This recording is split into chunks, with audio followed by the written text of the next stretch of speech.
O poeta e dramaturgo alemão Bertolt Brecht. Certa vez ele disse que há pessoas que lutam por um dia, são boas. Há pessoas que lutam por um ano, são muito boas. Há aquelas que lutam por uma vida inteira, essas são imprescindíveis. E eu pensando nessa frase, nesses versos de Bertolt Brecht, várias pessoas me vieram à cabeça. Que tal lembrar de Divina e Rubens da Web Rádio Fraternidade? Se tornaram imprescindíveis no movimento espírita, fazendo que as ondas do rádio, da internet, levassem Jesus aos lares do Brasil e do mundo. Que tal pensar em Alzira Bessa, que tem rememorado a história do nosso Eurípides, lembrando daquele apóstolo dos dias iniciais do Espiritismo aqui nas Minas Gerais. Que tal pensar no meu querido ídolo Quincas Veloso? Ele não está aqui agora, mas eu já deixo um abraço para ele. Que tal pensar em tantas pessoas que têm doado a sua vida em prol da doutrina espírita?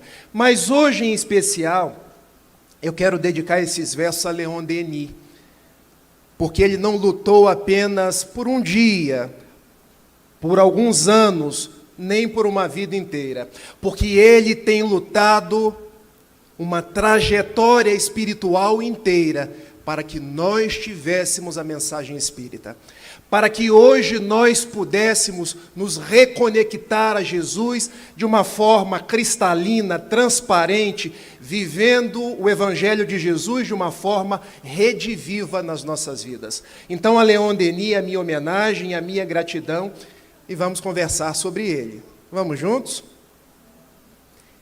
Quem foi Leon Denis? Leon Denis foi uma pessoa muito simples, nascido em 1º de janeiro de 1846. E quando a gente pensa nos grandes vultos, nós imaginamos pessoas de relevo, que não passaram por dificuldades na vida, que tiveram, assim, oportunidades, estradas amplas de trabalhar no bem. Mas nós não nos damos conta das dificuldades que elas tiveram. Pois muito bem, Leon Denis nasce numa cidadezinha da Lorena, Fougue, nos arredores de Tours. E poucas pessoas se dão conta que ele era filho de um pedreiro, um oficial de pedreiro, o senhor Joseph Denis, e filho de uma camponesa, Anne-Lucie Liouville. Ou seja, alguém bem próximo de nós. Alguém com as nossas raízes simples, as nossas raízes humildes, que teve que trabalhar desde cedo. Ele teve a oportunidade de cursar apenas aquilo que nós chamamos do curso primário. Os primeiros anos, né, gente? Falar em curso primário hoje, vocês vão dizer assim, você precisa atualizar o seu vocabulário. Mas ele estudou e começou a trabalhar. Tornou-se um agente comercial que vendia coisas. E aos 18 anos ele deparou-se com um livro, numa livraria, era o Livro dos Espíritos, e foi amor à primeira vista. Eu acho que a nossa história com o Espiritismo talvez tenha sido parecida, porque alguns de nós, com o Livro dos Espíritos, com o Evangelho, outros com o nosso lar, foi ou não foi amor à primeira vista? Ele se apaixonou pela doutrina dos Espíritos, que, segundo ele, dava respostas para os mais intrincados problemas da existência. E passou a trabalhar por aquela doutrina. Passou a propagar aquela doutrina, tornando-se, nas palavras de Gaston Luce, que foi um de seus maiores biógrafos, o apóstolo do Espiritismo. Vejam, Jesus teve 12 apóstolos, o Espiritismo, codificado por Allan Kardec, e teve como grande apóstolo Leon Denis. Então é muito especial um congresso falando sobre Leon Denis. Como nós precisamos ler Denis, relembrar a sua história, relembrar a sua trajetória, trazer para perto de nós aqueles que são os clássicos, num tempo em que a gente lê tão pouco, num tempo em que a gente tem estudado cada vez menos. Então, buscar e beber nas fontes de Denis é trazer o Espiritismo vivo, cristalino para a nossa vivência. E ele prossegue, porque torna-se um grande orador. Nas palavras de Luciano Klein, o grande biógrafo de Bezerra de Menezes, aqui do Brasil, das terras nordestinas do Ceará, Leon Denis tinha o verbo flamívomo, e eu precisei olhar no dicionário para entender o que era essa palavra, porque quando ele falava, 2.000 pessoas pareciam magnetizadas, ante a inteligência, ante a cultura, ante a beleza, porque ele falava, parecia de uma forma poética, e as pessoas, é verdade. Deus existe, Deus se apresenta na natureza, a alma é imortal, e Leon Denis falava da fraternidade entre os homens, eram os temas que ele mais gostava. E começou a escrever livros. Quantos livros de Leon Denis? Hoje nós vamos conversar sobre o porquê da vida, mas ele escreveu, por exemplo, Depois da Morte. Vocês já leram Depois da Morte? O livro que o senhor Mariano leu e depois passou para Eurípides. Toma, meu filho, leia esse livro. Eu não tenho cultura para debater com você. E Eurípides Barçanufo leu e parecia também amor à primeira vista, porque Eurípides, de uma noite para o dia, ele lê Depois da Morte, torna-se espírita. Leon Denis nos deixou o problema do ser, do destino e da dor. E o nosso querido Raul Teixeira, olha, Rafael, tem 2 livros na literatura espírita que eu considero imprescindíveis. O problema do ser, do destino e da dor e Ave Cristo. Os 2 livros que Raul mais gosta. Também de Leon Denis, Cristianismo e Espiritismo. O grande enigma. Joana d'Arc, a médium, entre tantos outros. Leon Denis foi tão próximo da vida de cada um de nós, porque ele testemunhou as dificuldades existenciais. Alguém aqui não tem problemas? Se tiver, pode levantar a mão. Quando nós perguntamos se dentre os 8 bilhões de criaturas encarnadas no mundo, existe alguém sem problema, não costumam se levantar as mãos, porque todos nós passamos pelas mais variadas dificuldades. E Leon Denis, desde muito jovem, ele apresentou problemas visuais. E a partir de 1910, ele desencarnou em 12 de abril de 1927. Ele já praticamente não enxergava. O que seria da vida de cada um de nós se nós não enxergássemos? Talvez reclamássemos. Talvez seríamos aquelas pessoas, por que Deus fez isso comigo? Talvez fôssemos aquelas pessoas que ficaríamos tristes. Ele trabalhou ainda mais, dedicou-se ainda mais, continuou escrevendo, recebendo cartas de pessoas aflitas, num período de guerras, porque era a Primeira Guerra Mundial, de 1914 a 1917, respondendo cartas. E vocês poderiam me perguntar como? Ele tinha uma grande assistente chamada Claire Bomar, que respondia as cartas para ele. Esse foi Leon Denis. Desencarnou já cego, não sem antes participar de vários congressos espíritas, tendo encontros com Camille Flammarion, Arthur Conan Doyle, entre outros. Alguns dizem que se não houvesse Allan Kardec para ser o codificador da doutrina espírita, lá estaria Leon Denis. E é esse espírito nobre que nós chamamos para fazer parte do nosso congresso, para nos inspirar e para estar conosco na nossa fala inicial. A nós cabe falar deste livro aqui, O Porquê da Vida. Por que nós vivemos? De onde nós viemos? Para onde nós vamos? Qual a nossa realidade? Nós somos espíritos imortais, criados simples e ignorantes, caminhamos para a perfeição relativa, porque perfeição absoluta, só Deus. Leon Denis, nesse livro, nos fala da vida, dos seus intrincados problemas, da nossa relação com Deus, do desenvolvimento da nossa fé, da imortalidade da alma, das causas das aflições atuais e anteriores. E o Wellington me pediu que falasse sobre um dos capítulos, a imortalidade da alma. Falar em imortalidade da alma é falar num dos temas que Leon Denis mais gostava. Falar na imortalidade é também relembrar a grande proposta de Chico Xavier para cada um de nós. Porque uma vez perguntaram para o Chico, Chico, se você pudesse deixar para as pessoas numa única frase, para que elas se lembrassem para o futuro da doutrina espírita, que frase seria essa? E Chico respondeu, a alma é imortal. Só isso, Chico? Só. O resto as pessoas estudam e aprendem. Nós precisamos saber que nós vivemos antes, que nós viveremos depois. Nós precisamos entender que somos espíritos, passando por uma experiência corporal, mas nós não somos daqui. Nós estamos matriculados num corpo de carne para poder aprender, nos relacionar uns com os outros, praticar o bem, nos compromissar com o amor. E quando eu falo em compromisso de amor, eu não poderia deixar de citar uma pessoa que eu tive o prazer de conhecer ontem, que é o Wagner Moura.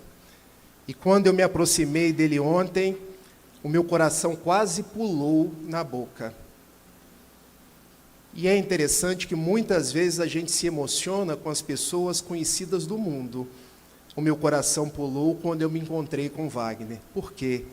Nós precisamos amar.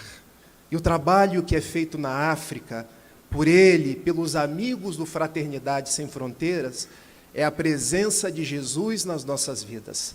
É a inspiração do bem. São os pequenos esforços que nós fazemos para que o nosso mundo seja melhor.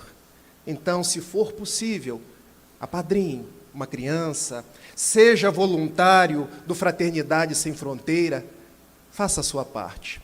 Porque ainda hoje nós não conseguimos resolver o problema do mundo, mas nós podemos fazer a nossa parte.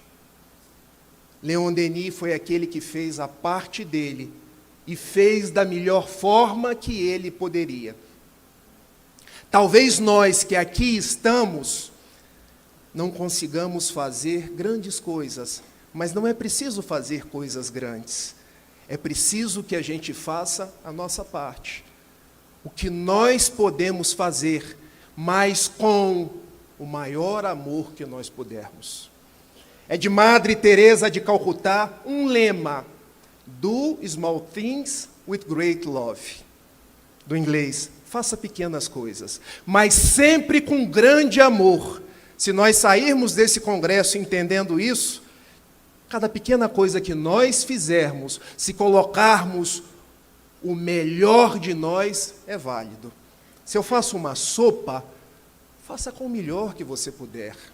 Se eu entrego uma página na Casa Espírita, faça com o melhor que você puder. E ontem, saindo do Fraternidade na rua, eu vi uma cena fantástica. Tinha uma pessoa dormindo do lado de fora. E o Rodolfo, que me abrigou na casa dele, foi lá, deu um tapinha no ombro da pessoa e disse assim, já se alimentou? Está quentinho aí para você? E eu me lembrei da realidade das ruas do Rio de Janeiro, quando a gente passa e as pessoas se tornam invisíveis. E elas, às vezes, querem só o nosso olhar. Querem só ser percebidas. São filhos de Deus. E o Rodolfo me deu uma lição. Porque ele não só perguntou se a pessoa estava alimentada, mas ele igualmente perguntou, está quentinho aí? Porque ontem, meus amigos, fez 14 graus. Vocês imaginem o que é 14 graus para quem está acostumado com 40 lá do Rio de Janeiro. Não é fácil. Então, essa noite eu dormi com 2 cobertas encolhidinho. Para vocês, talvez seja mais simples, mas para nós foi friaca. Conhece esse termo? Pois é. feito esse breve comentário, vamos voltar aqui para a imortalidade da alma, né? Porque senão daqui a pouco vai aparecer o quadro para mim assim, está faltando 10 minutos. E eu só estou conversando com vocês. Provas da imortalidade da alma. Hoje, quando a gente fala em imortalidade da alma, parece uma coisa tão simples. Só a novela A Viagem já repetiu quantas vezes? Muitas vezes. Se tornou natural. O filme Nosso Lar caiu no gosto de todo mundo. A minha mãe, que é católica, Cacá, olha, que filme bom, hein, meu filho? Mamãe, você é católica, mamãe. Você está gostando do Nosso Lar? Meu filho, o próprio Torres Pastorino fala de André Luiz no Minutos de Sabedoria, que é um livro católico. E eu disse, mamãe, quem disse que Minutos de Sabedoria é um livro católico? Ela não sabe que Minutos de Sabedoria foi escrito por um católico que depois se tornou espírita. Mas o que eu coloco para ela é o seguinte, importa se é católico ou espírita? E eu pergunto para vocês, importa se é católico ou espírita? Importa se é crente ou se é judeu? O que importa é o amor. O que importa é a mensagem. Paremos de brigas. Mamãe gosta de Minutos de Sabedoria, eu gosto de Minutos de Sabedoria. Vamos ler juntos. Essa é a mensagem da fraternidade, essa é a mensagem do Fraternidade Sem Fronteiras. Então, meus amigos, a imortalidade da alma ganhou hoje foros que saem da religião espírita, porque o espiritismo também é uma religião. Mamãe de vez em quando me pergunta, você está vendo alguém, meu filho? Estou vendo, mamãe. Estou vendo tia Clarice, que está aqui conosco, veio tomar café. Não, meu filho, eu estou querendo saber se há alguma companhia espiritual. Mamãe, mas não é você que diz, mamãe, que só existe Deus, Jesus e o Espírito Santo? Meu filho, isso é lá na missa.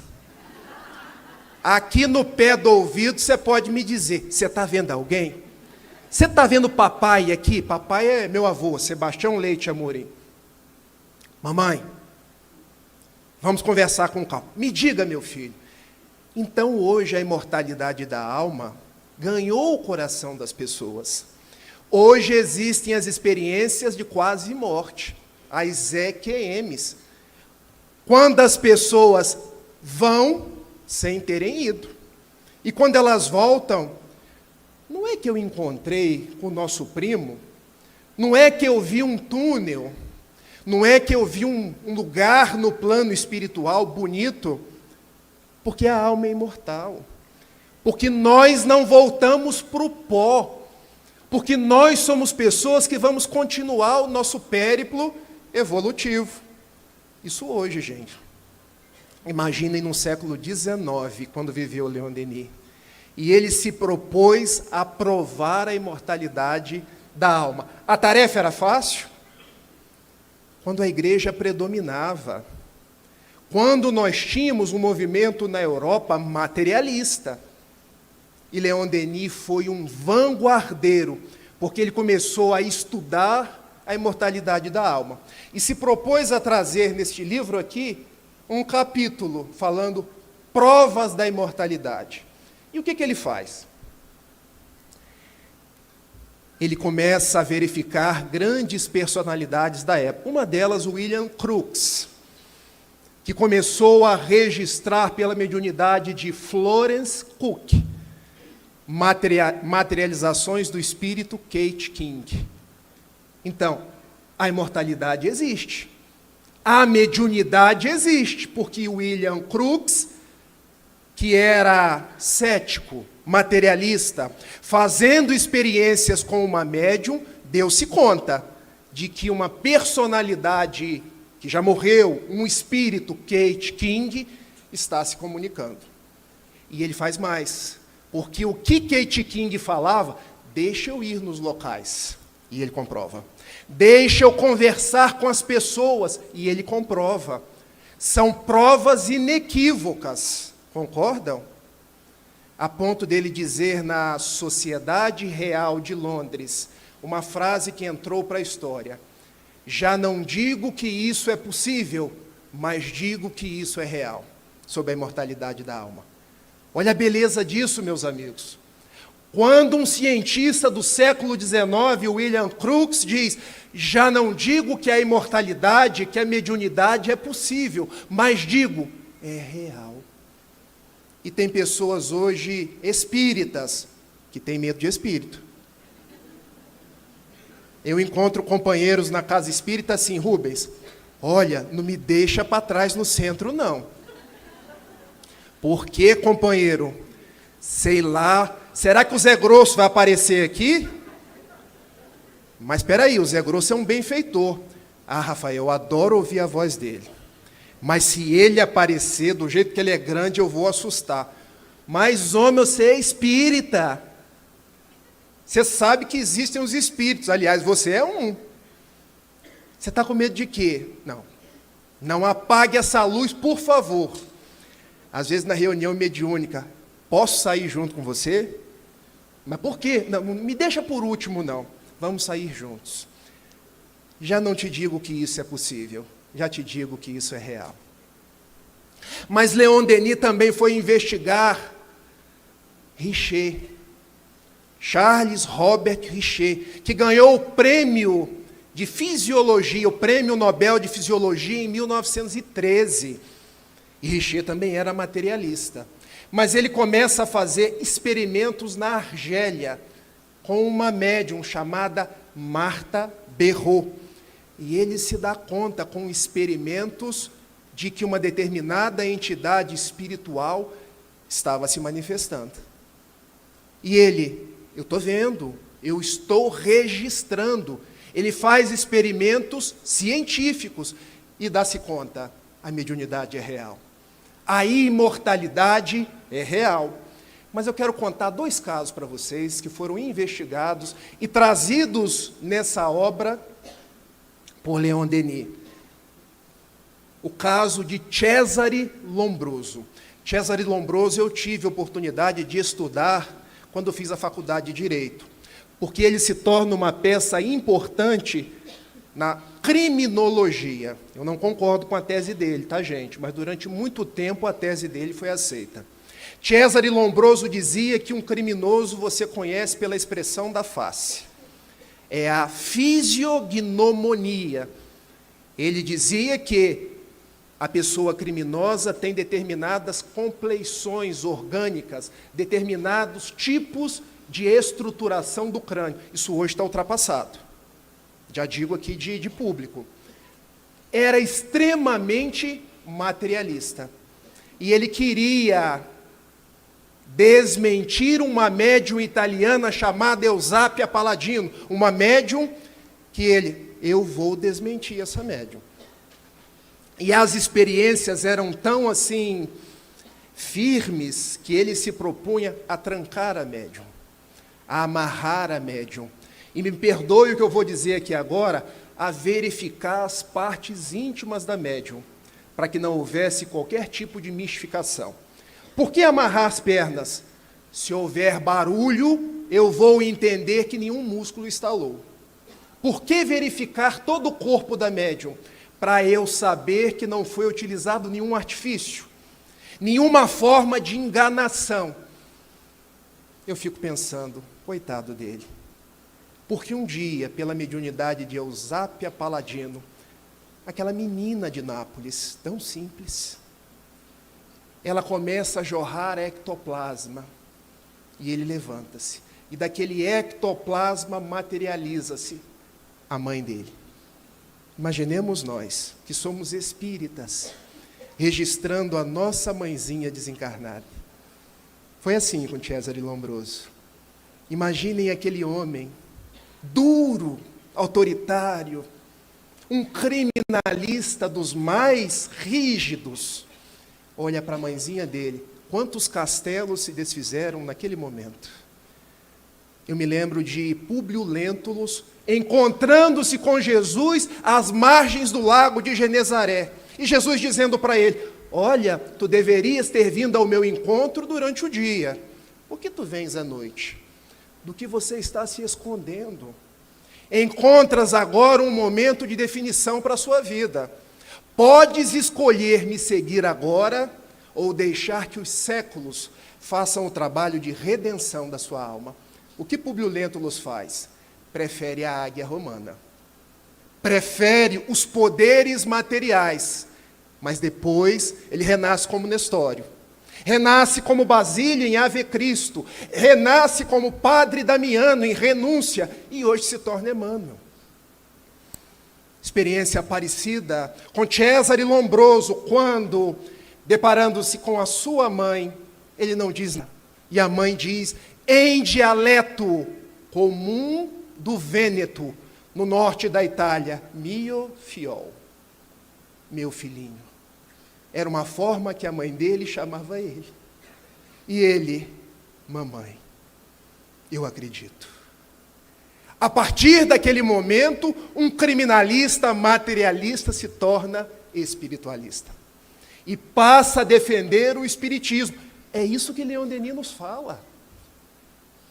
A mediunidade, a imortalidade da alma, deixou o campo das suposições, deixou o campo das crenças, da filosofia e passou ao campo da realidade. Já não é mais uma crença, a partir de agora é fato comprovado. Mas há uma outra experiência. Victor Hugo, ou Victor Hugo, do francês. Um grande escritor francês, que escreveu o Corcunda de Notre-Dame. Acho que vocês conhecem. Os Miseráveis, que conta a história de Jean Valjean, que roubou um pão. Foi perseguido a vida inteira. Depois, Jean Valjean toma conta da filha de uma prostituta e refaz a sua vida. É esse Victor Hugo que tem uma experiência notável. Porque em 1848, aquele que era o príncipe Luiz Napoleão, inicialmente um democrata, depois se torna um ditador. E Victor Hugo pensando, bom, eu ajudei a eleger um democrata, que agora se tornou um ditador, que está nos perseguindo. Ele resolve exilar-se da França. Primeiro ele vai para a Bélgica, depois ele vai para 2 ilhas no Canal da Mancha, a ilha de Jersey e a ilha de Guernsey. E ali ele começa a se deparar com fenômenos mediúnicos. Na casa de uma senhora chamada Delphine de Girardin, que era a esposa de um homem notável chamado Émile de Girardin. Já ouviram falar em Delphine de Girardin? Capítulo 5 do Evangelho segundo o Espiritismo, a desgraça real. Depois vocês leiam essa página.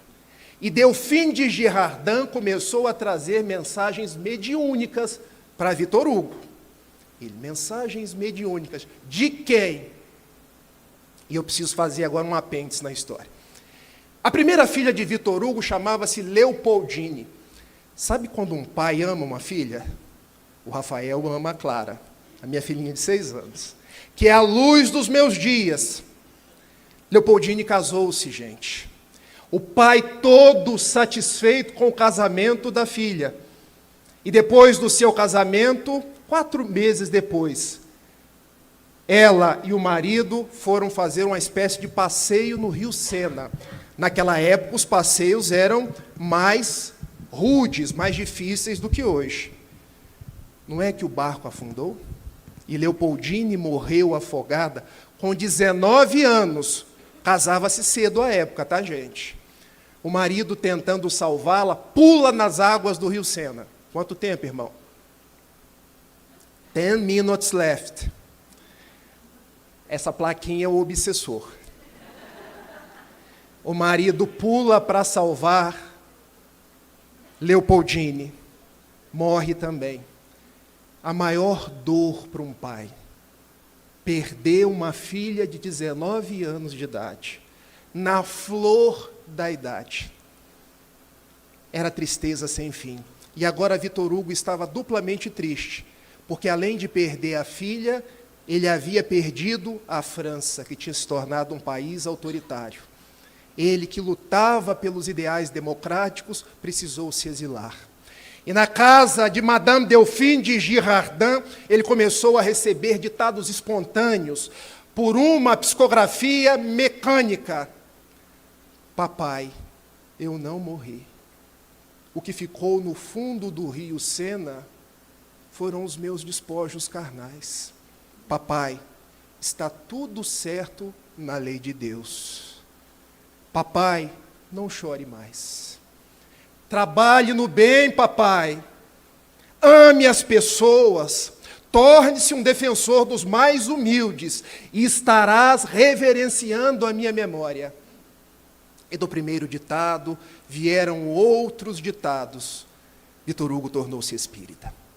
Depois, na democratização da França, retornou para a França, aproximou-se de Allan Kardec, morreu como um dos grandes beneméritos daquele país.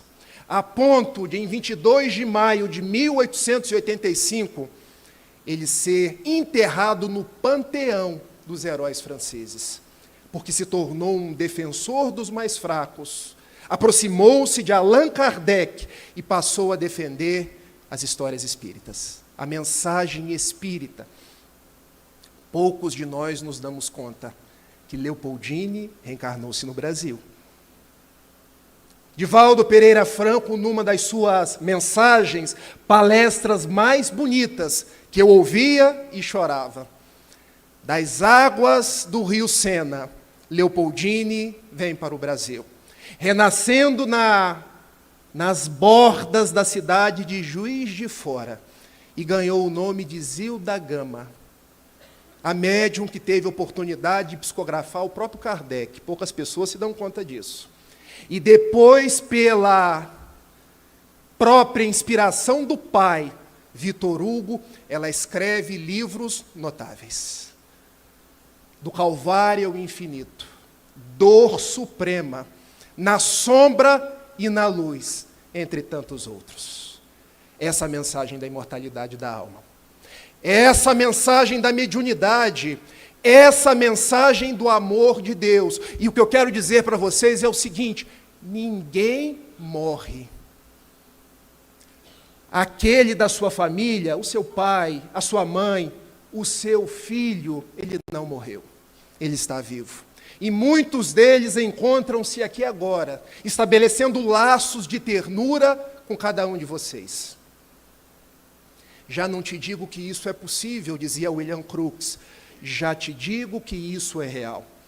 Então, abram os vossos corações e sentirão na acústica da alma, vossos pais, vossas mães, vossos entes queridos que nos deixaram na última pandemia. E eu posso dizer para vocês, nós não perdemos ninguém, porque perder, a gente perde um livro, a gente perde um relógio. As almas retornam para o grande país da imortalidade, onde é a nossa casa. Essa certeza que Leon Denis queria deixar para cada um de nós. Quando Wellington estava fazendo a prece, e eu vou fazer uma narrativa aqui agora, porque eu estou falando de coração para coração. Ele teve um momento que parou, se emocionou. E o seu Alfredo Júlio disse assim: mande um beijo para o meu filho. Diga a ele que eu amo muito. Eu falei, eu vou transmitir o recado. Ninguém morre. Nós estamos circundados por aqueles que nos amam, que não nos abandonam.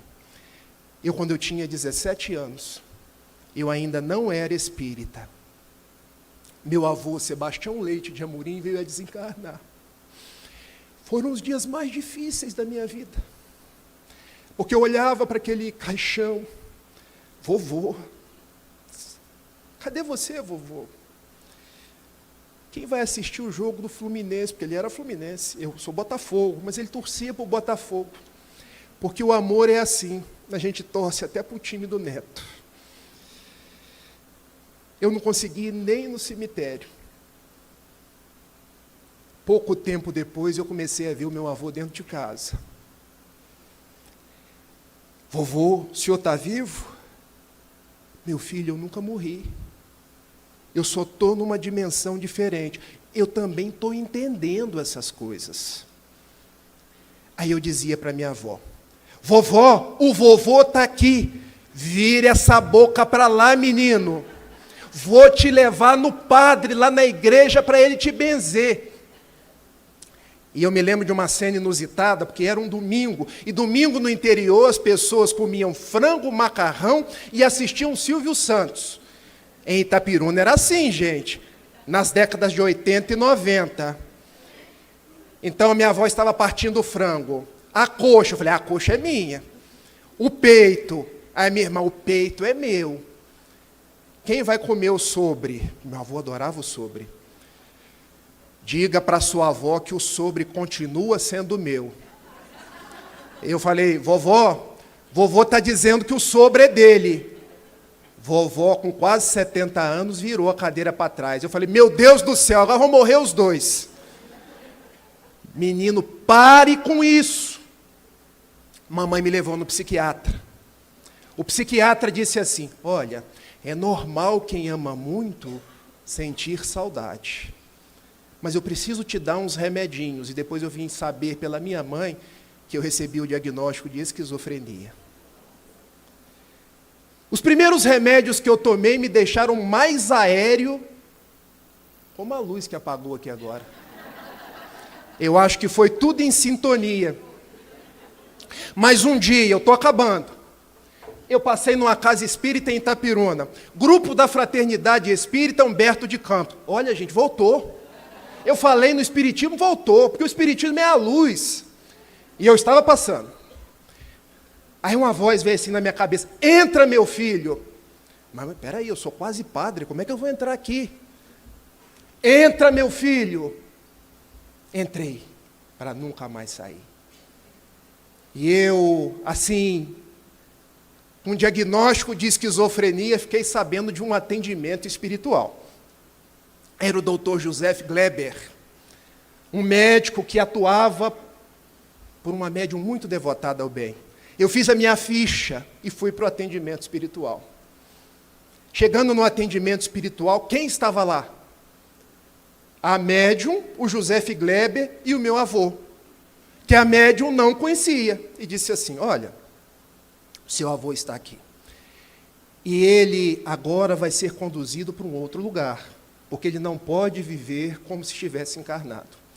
Mas a presença dele na sua vida foi para que você se desse conta que você também é médium. E para que você viesse para a casa espírita, começasse os estudos de Allan Kardec, de Leon Denis, e daqui para frente, onde você estiver, fale da imortalidade da alma. Fale que ninguém morre. Fale para as pessoas da esperança da doutrina espírita. Fale para as pessoas do Consolador prometido. Fale para as pessoas do poder restaurador do Evangelho de Jesus. E siga em frente. E aqui eu estou hoje, meus amigos, não na condição de um palestrante. Aqui eu estou hoje na condição de quem vem para abraçar vocês. E quando o Wellington me diz assim, provas da imortalidade da alma, Leon Denis nos deixou várias. Chico Xavier nos deixou várias. Divaldo Pereira Franco, Raul Teixeira, Eurípedes Barçanufo nos deixou várias. Mas vocês também podem sentir no coraçãozinho de vocês, eles não morreram, eles vivem. Essa é a certeza que deve nortear os nossos passos. Que nós sigamos em frente, que nós sigamos em paz. Eu quero terminar a nossa fala com um soneto que eu fiz para Leon Denis, dizendo mais ou menos assim, tributo a Leon Denis, um arauto da nova revelação, escritor notável, discurso convincente, eis Denis, com seu estilo envolvente, a cantar os caminhos da redenção. Enquanto viajores da imortalidade, no périplo querer, saber amar, nós somos convidados a avançar para a vivência da vera fraternidade. Se a angústia te visitar o coração e as dores parecerem sem solução, Como se ninguém pudesse vê-las, leia Denis, o apóstolo do Espiritismo, a quem se agradece o altruísmo das letras que apontam estrelas. Muita paz, muito obrigado. Um beijo grande.